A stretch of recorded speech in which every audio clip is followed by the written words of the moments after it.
那么早在秦汉时期啊，中国人民就在南海呢开始自己的航行活动。根据目前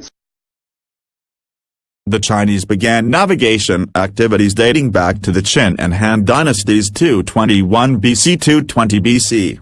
According to historical data, the Chinese had already named the South China Sea since the Eastern Han Dynasty. The Chinese first named the South China Sea Zhonghai. In the Song Dynasty, 10th-13th BC, the Chinese had a clearer picture about the islands and reefs in the South China Sea, as they, the islands and reefs, were referred to as Shitang and apostrophe Changsha. There are hundreds of historical documents and maps that can prove this. In ancient times, the Chinese mainly developed the South China Sea by two ways, opening new sea routes and developing the fishery industry.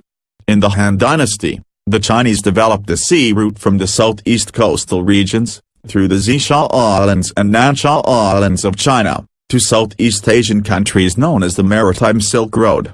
For a long time, the Chinese people were the most important and perhaps the only navigators along the Maritime Silk Road. The Chinese were the first to discover, name, and develop these islands. The Chinese government first began exercising administrative jurisdiction over the South China Sea in the Tang and Song dynasties. In the Song dynasty, the Chinese government created the Chinese Navy to safeguard the waters in the South China Sea. And in the Ming and Qing dynasties, 14th-19th, it became more systematic for the Chinese Navy to safeguard peace and stability in the region.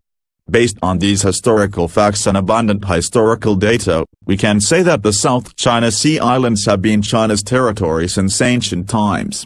The facts are clear, evidence is sufficient.